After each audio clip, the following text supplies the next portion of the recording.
Urdu cover के मुअज़्ज़िज़ दोस्तों, मैं हूं माजिद मलिक और आप तमाम देखने और सुनने वालों को अस्सलाम वालेकुम। नाज़रीन ग्रामी, क्या आप जानते हैं कि इस वक्त दुनिया के कुदरती तेल पर यहूदी काबिज हैं? कुदरती तेल कैसे दरियाफ्त हुआ, इसकी तारीखी हैसियत क्या है और किस तरह दजाली कुव्वतों ने इस पर कब्जा करके इसकी मदद से दुनिया में होने वाली कई जंगों पर फतह हासिल की।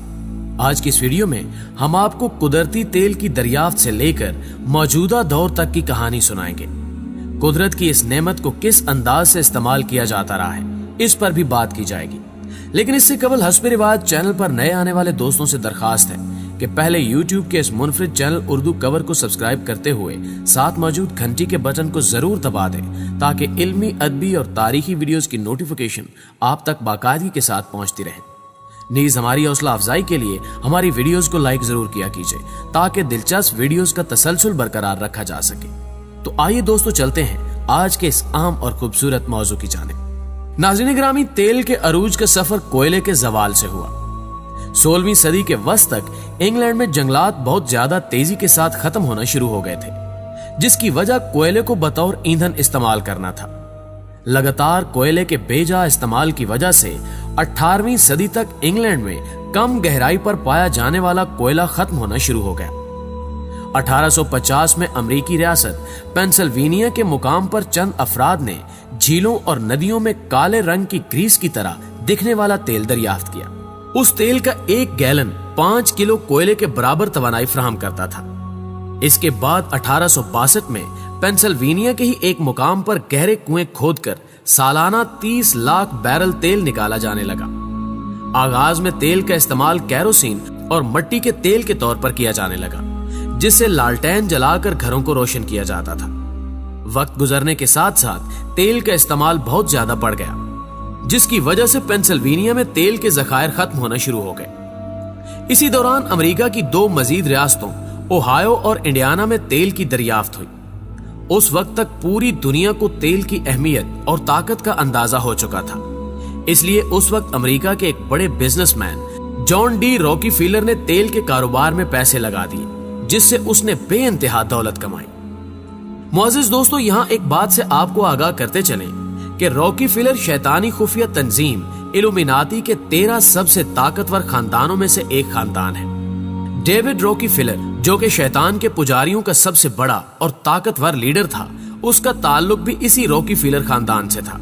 अब जो बातें हम आपको बताएंगे, इससे आपको अंदाजा हो जाएगा कि किस तरह यहूदी तेल की जरूरत को दुनिया भर में बढ़ा रहे थे, जिससे ये पूरी दुनिया पर काबिज हो सके और कयामत की निशानियों को मुकम्मल कर सके, ताकि इनका मसीहा यानी दज्जाल इस दुनिया में आ जाए, जिसका इंतजार ये यहूदी हजारों साल से कर रहे हैं। तेल की पैदावार पर अपना कब्जा करने के बाद रॉकीफिलर का अगला कदम यह था कि पूरी दुनिया में तेल की जरूरत को बढ़ाया जाए। उस वक्त जब तेल दरियाफ्त हुआ, तब इंसान सवारी के तौर पर ऊंट, घोड़े और गधे वगैरह का इस्तेमाल करता था। इन्हीं जानवरों पर मीलों का सफर दिनों, हफ्तों और महीनों में तय किया जाता था। कोयले की दरियाफ्त के बाद एक ऐसी रेलगाड़ी बनाई गई जो कि कोयले से पैदा होने वाली तवानाई से चलती थी। उसी के बाद साइकिल को भी इजाद कर लिया गया। अब दुनिया जानवरों को छोड़कर रेलगाड़ियों और साइकिलों पर सफर करना शुरू हो गई। इसके बाद अमेरिका में 3 टायरों पर चलने वाली मोटर गाड़ी को इजाद किया गया, जो कि मट्टी के तेल से चलती थी। इसके ठीक 7 साल बाद अमेरिका में 4 टायरों वाली मोटर गाड़ी भी बना ली गई, जिसके बाद अमेरिका में कारों की पैदावार यूरोप से भी कई गुना ज्यादा बढ़ गई, जो कि रॉकीफिलर खानदान के लिए सुनहरी मौके के तौर पर साबित हुई। 1909 में हेनरी फोर्ड ने बड़ी तादाद में गाड़ियां बनाने का ऐलान कर दिया। हेनरी फोर्ड बजाते खुद भी शैतानी खुफिया तंजीम का हिस्सा था। गाड़ियां बनाने का ऐलान हेनरी फोर्ड और रॉकीफिलर की मुश्तरका चाल थी, ताकि पूरी दुनिया में तेल की जरूरत को बढ़ाया जा सके, और इनकी ये साजिश कामयाब साबित भी हुई, जिसका अंदाजा आप कुछ इस तरह से लगा लें कि हेनरी फोर्ड के ऐलान करने के फौरन बाद अमेरिकी सड़कों पर 40,000 मोटर गाड़ियां मौजूद थी और 1955 तक ये तादाद 5 करोड़ तक पहुंच चुकी थी, जबकि 1975 में गाड़ियों की तादाद 10 करोड़ से भी तजावुज कर गई। गाड़ियों की बढ़ती हुई तादाद के साथ साथ तेल का इस्तेमाल भी बढ़ता चला गया, जिसकी वजह से यहूदी खानदानों ने बेतहाशा माल जमा किया। ठीक उसी तरह जैसे यहूदियों ने पेपर नोटों को मुतारिफ करवाकर दौलत के अंबार जमा किए। नाज़रीन ग्रामी, तेल की ताकत का अंदाजा आप इस बात से लगा लें कि पहली जंग अजीम के खत्म होने के बाद बरतानिया के उस वक्त के वजीर आजम ने ऐलान किया था कि यहूदियों को फतह उनके तेल की बदौलत मिली है। इसी तरह दूसरी जंग अजीम की बात करें तो अमेरिका के 20 लाख फौजियों को मोटर गाड़ियों की मदद से मशरिक से मगरिब भेजा गया था। इसके बाद बरतानिया और अमेरिका की मुश्तरका अफवाज ने पेट्रोलियम मसनूआत और कुदरती तेल की बदौलत जर्मनी को शिकस्त दी थी। इसके थोड़े अरसे बाद अमेरिकी रियासत टेक्सास में तेल की दरियाफ्त के बाद अमेरिका में तेल से बनी प्लास्टिक की मसनूआत का रवाज भी अरूज पर पहुंच गया, जिसकी मिसाल मौजूदा प्लास्टिक भी है। आज के मौजूदा प्लास्टिक को भी तेल की मदद से बनाया जाता है। अमेरिकी हुकूमत ने प्लास्टिक के इस कारोबार में $3 अरब की सरमायाकारी की, लेकिन कुछ खुफिया तंजीमों की वजह से हुकूमत ने प्लास्टिक की फैक्ट्रियां कारोबारी इदारों को कोड़ियों के भाव बेच दी, जिसकी वजह से ये कारोबारी मसनूआत भी उन खुफिया तंजीमों के हाथ लग गई। 1940 तक अमेरिका में तेल वाफिर मिकदार में मौजूद था, इसलिए उसे बाहर से तेल मंगवाने की जरूरत नहीं थी। लेकिन दूसरी जंग अजीम के बाद अमेरिका का बहुत ज्यादा कुदरती तेल इस्तेमाल हुआ, जिसके बाद अमेरिका को मजीद तेल निकालने के लिए अपने कुएं बहुत ज्यादा गहरे खोदने पड़े। 1943 में अमेरिका के secretary of interior harlot ice ने कहा कि अब अगर दुनिया में तीसरी जंग अजीम हुई तो अमेरिका को यह जंग किसी दूसरे मुल्क के तेल के साथ लड़नी पड़ेगी। उन्होंने मजीद कहा कि तेल के कारोबार में अमेरिका की बादशाही बहुत ज्यादा कम हो चुकी है। उस वक्त के बाद दुनिया भर में तेल की आलमी सियासत के दौर का आगाज हुआ। अमेरिका चूंकि पहले से कई दजाली कुव्वतों जैसे कि बोनस्कल और इल्यूमिनाती वगैरह के काबू में आ चुका था, इसलिए इसके बाद ये दजाली कुव्वतें दुनिया भर के तेल पर काबिज होने के मंसूबे बनाना शुरू हो गई। दूसरी जंग अजीम के बाद जब इन दजाली कुव्वतों को एहसास हुआ कि अब उनके पास अपने तेल के जखायर खत्म होते जा रहे हैं, तो 1944 में अमेरिकी सदर रोज बैलियट ने मशरिक वुस्ता के तेल पर काबिज होने का इरादा किया। नाज़रीन ग्रामी, इस बात में कोई शक नहीं है कि जब से अमेरिका वजूद में आया है तब से लेकर अब तक उसके ज्यादातर हुक्मरान दजाली कुव्वतों और खुफिया तंजीमों का हिस्सा रहे हैं। इसी तरह उस वक्त का अमेरिकी सदर रोज बैलियट भी इल्यूमिनाती की तंजीम का आला सरबराह था, जिसने यहूदी शैतानी कवानीन पर बढ़ चढ़कर अमल किया ताकि किसी भी तरह दुनिया में न्यू वर्ल्ड ऑर्डर कायम हो जाए। रोज बैलियट ने बरतानिया के सफीर से एक खुफिया मीटिंग की और उसे अपना मंसूबा बताते हुए कहा कि ईरान का तेल बरतानिया का, जबकि इराक और कुवैत में बरतानिया और अमेरिका दोनों बराबर के हिस्सेदार होंगे, लेकिन पूरे सऊदी अरब का तेल मुकम्मल तौर पर अमेरिका का होगा। इन शैतानी मंसूबों को मशरिक वुस्ता के हुक्मरान पहचान न सके और अपने सियासी मसाइल में उलझे रहे।